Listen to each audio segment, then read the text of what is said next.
Tayo po ay nasa face to face dito po sa Kaytanan Action with Boy Abunda at narito po para dumulog at humingi sa atin ng payo at solusyon para sa kaayusan ay si Nanay Elsie at si Dayan. Ano ang inyong reklamo, Nanay Elsie? Yung anak pong nag-illegal squatting sa lupa ko. Ang usapan lang ho namin ng magulang, yung bahay lang na magulang. Kasi hindi po ako nakatira sa Novaliches sa Tandang Saura ako nakatira kasi nag-work ako. Pagdating ko po sa Novaliches, may bahay na yung anak niya doon. Ito yung 70 square meters Yes po. na pinatatayuan ng bahay nila Mang Ruben. Opo. Okay, at Aling Juanita. Sino itong anak na sinasabi niyo po na nagtayo ng bahay? Si Rodel. Nasa loob ba noong pinauupahan yung lupa? Yung lupa ho namin, sinakop na ng magulang nila ng kalahati. Ang usapan lang namin, yung sa bahay lang. Nagpatayo pa ng bahay yung anak niya na wala akong alam. Alam po nilang nakatayo yun at may go signal niya bakit po. Dating kubo po yun eh. Wala kaming usapan na ganyan. Hindi ko kayo nagtanong kung bakit. Tinanong ko, bakit ka nagpatayo ng bahay ng anak mo na wala tayong usapan? Sabi ko, magbayad na lang. Wala namang binabayad sa akin. Sabi ng tatay, uupa. Wala namang binabayad sa akin Kaya, nung itong August, last year, pinaalis ko na ho. Pero bago ko pinaalis, pumunta muna ako ng barangay. Kasi hindi naman ho nagbabayad sa akin Pumunta ako ng barangay na paalisin ko yung anak. Kinondolo kayo siya pinapaalis. Sabi sa asawa niya, lumabas ka rito, babalian ka ng leeg. Ngayon, di napaalis. Pero sabi ko, hindi po pwedeng di magbayad sa akin yan kasi 12 years siyang tumira sa lupa ko. Buntis pa lang ho siya sa panganay niya. Doon na sila nakatira. May bahay na sila. Hanggang naging 3 anak.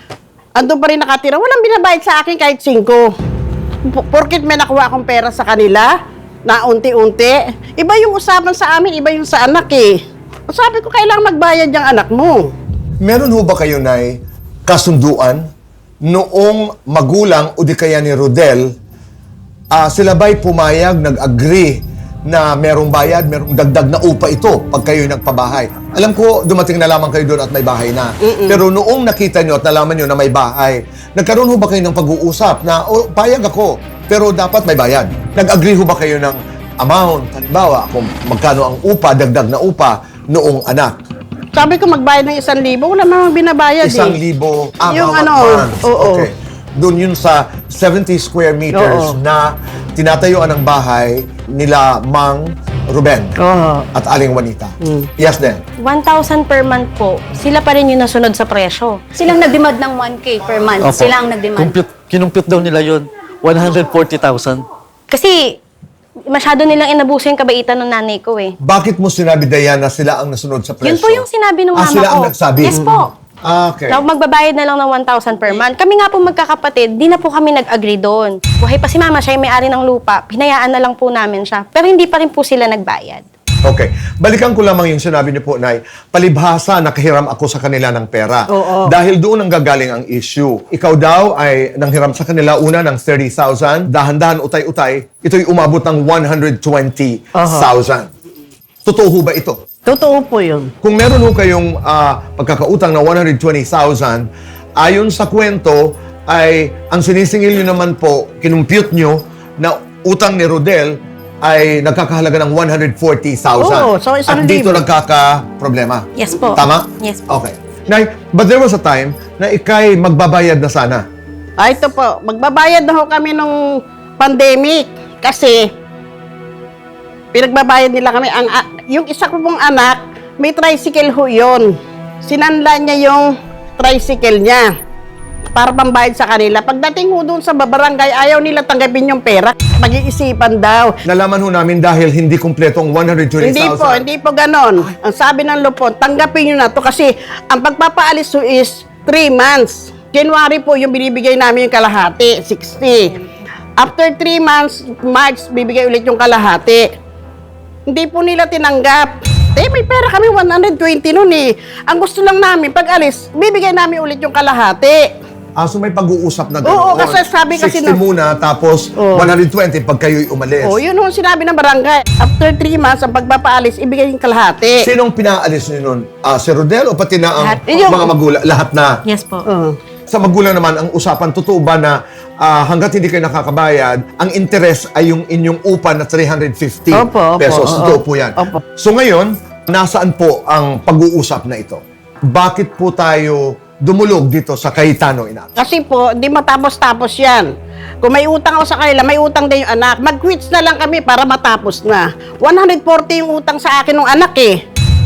Sa pag-illegal squatting, buti yan, hindi ko pa dinimanda eh. Kasi hindi naman ako ganyang tao eh. Kasi yung mga nga yan, kumari ko yan. Mga kumari ko. Pero pagdating sa lupa, walang kumakumari. Kasi yung lupa na yan, para sa mga anak ko, wala na ako ibibigay sa anak ko na pang ano. Kasi yan, namana ko lang sa asawa ko. Hindi namin binili yan, namana lang sa asawa ko. Na namana naman ang asawa ko sa mga magulang niya. Mga ninuno-nuno yan eh. Dayan, nanay, pag sinabi naman nila, saan ang galing yung computation mo ng 140,000? Ganito po, sa 1,000 a month for 12 years, nasa 144 nga yun eh. Ang, Plus ang computation po nung sa barangay po. Tinanong po sila kung anong buwan tumira, tapos hanggang ngayon, yun po. 1,000 per 12 years. month lang po yun, pero ang Sa laki ng 12 bahay. years. Kaya nagmukhang malaki yung bahay namin sa kanila kasi yung space doon na maluwag.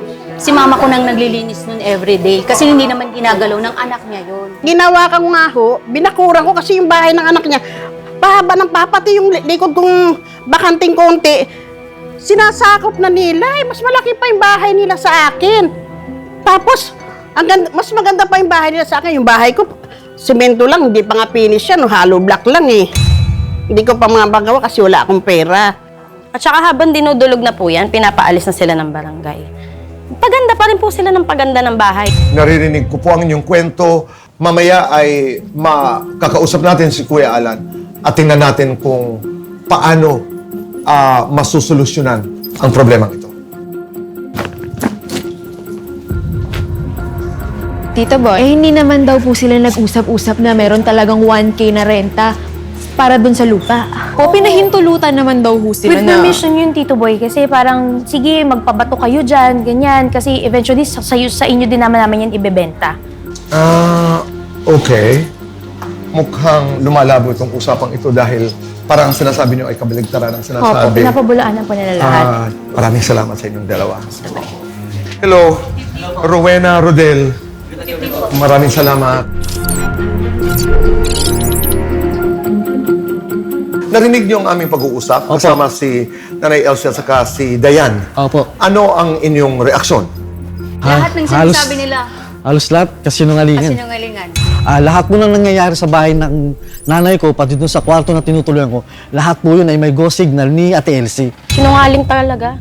Hindi po lahat mangyayari yung magagawa yun nang walang go signal niya. So, verbal ba ito? May kasulatan ba ito? Verbal po. Verbal na Okay, alam ko. alright. Hindi po Yung daw iba. niya alam na nakatayo yun. Oho. Pero pag may okasyon po sa amin, nandun sila, pag Pasko, nandun din po sila. How Nakikita po come nila. hindi niya po alam yun? Eh, yung wedding nung kapatid ko, nandun na yung kubo. Si Dayan, Ninang, how come na hindi niya alam yun? Hindi nila alam na may bahay na doon. Hindi yun bahay. Nung kasal ni Rodel, hindi pa yun bahay. Hindi pa. Hindi yun bahay. Tanong, pero meron bang permiso noong mula naging kwarto yan hanggang naging kubo at ngayon the impression that I'm getting is bahay na. Bahay na ba ito? Kwarto na. Kwarto. Mali- Kwarto. Pero nakahiwalay ba ito doon Yes, sa bahay ng hiwalay sa inyong mga bahay. magulang? Hindi ito mukhang bahay. Mukhang kwarto lang talaga Mukhang kwarto ito. lang talaga. Napag-usapan niyo ba na may karagdagang upa ito? Wala po. Wala po. Ang kausap po ni Mama dyan is yung mag-asawa. Namatay na Yung po kasi yung magulang. babae. Wala namang alam yung mga anak eh. Pero last year lang po sila naniningil sa kapatid ko. Doon lang nagkaroon ng usapin na magbayad kayo ng 1,000 per month. Saan ang galing yung 1,000 per month? Sa inyo o sa kanila? Sa Sa kanila. kanila. Hindi ito nanggaling din sa barangay? Hindi, Hindi ito rin nanggaling po. sa Hindi rin po. kahit sinong mediator dito? Okay. Nung nagkaharap daw kayo sa barangay, may dala silang 120,000. Pero kayo nagdesisyon na hindi tanggapin ang Ganito pera. po kasi yun. 60,000 ang gusto nilang ibayad. Doon ang talagang usapan namin is 120 ang babayaran nila ng buo. 60K, ayaw din po ng mama ko kasi gusto niya buong 120, then bigyan man lang kami ng 1 year na Palugit. parang palugit para makaalis kami doon sa bahay namin. Kasi pandemic time po yun, pandemic. Senior yung parents ko eh. September, 2020. 2020. Then, nagalit yung lupo nung nakaraan kasi sinumo na naman siya. Ang nangyari, sabi ng lupon sa kanya, 120 na pala yung dala mo, ba't hindi mo pa binigay ng buo? Kayo pa lang may problema, hindi sila.